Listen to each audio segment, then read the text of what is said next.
Está faltando integridade.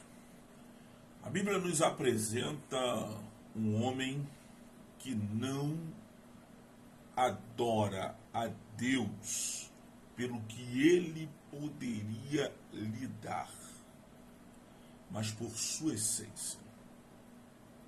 Um ser humano que nos dá uma lição de amor, fidelidade e paciência. Um homem que conhece Deus e por Deus é conhecido. Seu livro começa dizendo o seguinte: havia um homem na terra de Uz, cujo nome era Jó. Porque um homem, só havia ele na terra de Uz? Não. Mas só ele era reto, íntegro, temente a Deus e que se desviava do mal. Entende? No meio de um povo, Jó se destacava por ser aquilo que Deus desejava, ou aquilo que Deus deseja que sejamos. Quando a Bíblia diz em João 4:23 que os verdadeiros adoradores adorarão o Pai em espírito e em verdade, porque o Pai procura tais que assim o adorem, o que Jesus está dizendo ali? Ele está dizendo que está faltando. Está faltando o quê? Adoradores. E quem são os adoradores? Talvez você me pergunte. Homens íntegros, retos e tementes a Deus. Pegou a visão? Agora considere a fala, ou seja, considere o que estou falando, ou o que falei anteriormente, e pense nos seguidores de João Batista, quando ouviram Jesus falar para eles: em verdade vos digo que entre os que têm nascido de mulher não apareceu alguém maior do que João Batista. Mateus 11:11. Como eles não devem ter ficado orgulhosos de estar caminhando com alguém que o próprio Deus estava dando testemunho, pois era íntegro, reto e temente a Deus.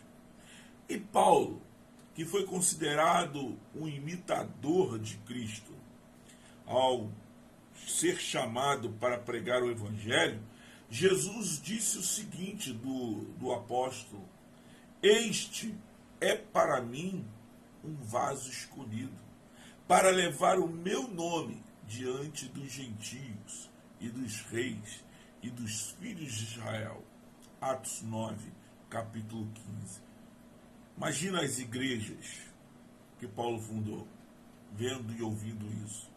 Jesus Cristo é o nosso último paradigma, nosso modelo, a quem devemos imitar e seguir seus passos.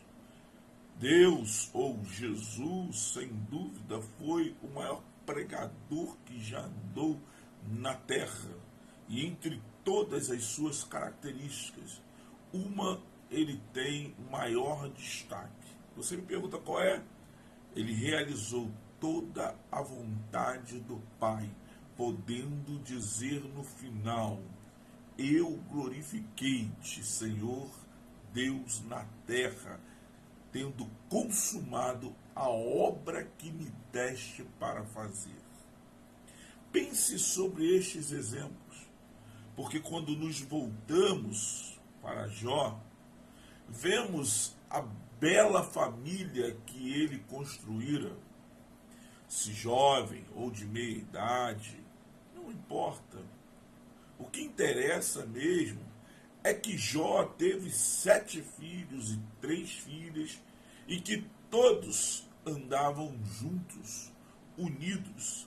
Eles sempre se assentavam reunidos em volta da mesa. Quando chegava a vez de Jó, as Escrituras diz que Jó dava um banquete.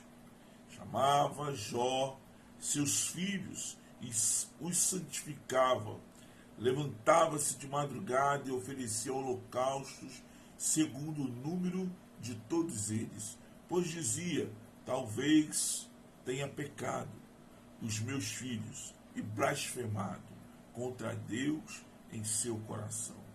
Assim o fazia Jó continuamente. Aqui está algo que as famílias não fazem, mas, pois acreditam, não precisar mais. Acredite você ou não, querido, sentar-se à mesa tem uma grande importância. O conhecimento que Jó tinha de Deus levava cada vez mais a temer a Deus. Na mesa ele passava isso para os seus filhos. Sua vida, seu caráter era exemplo. Sua aliança com Deus era falada. Era um homem íntegro e reto, não perfeito, não sem pecado, mas um homem que andava em harmonia honesta com Deus. Sua profissão de fé e sua vida era o oposto da hipocrisia da sociedade. Jó era fruto de uma submissão genuína do Senhor. Por isso andava em reverência e rejeitava tudo o que Deus havia proibido. Agora considere o que acabei de lhe dizer, porque Jó perseguia, diz as Escrituras, o que era correto. E você? Jó se desviava do mal. E você? Jó era um homem reverente. E você? Para Jó, nada era simples e nem formal quando envolvia Deus.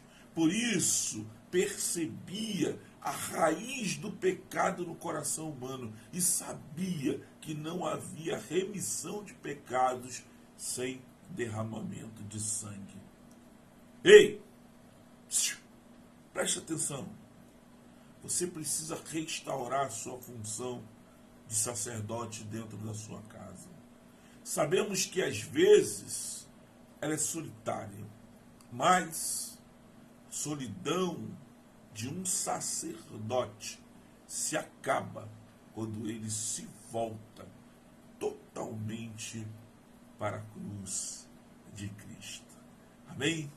Gostou? Então, compartilha, comente, curta, depois seja um agente de bênção. E aí você pergunta, como é que eu faço isso? Marque 3 pessoas que precisam ouvir esta palavra. Amém? Que o Senhor te abençoe, que o Senhor te guarde. Até a próxima.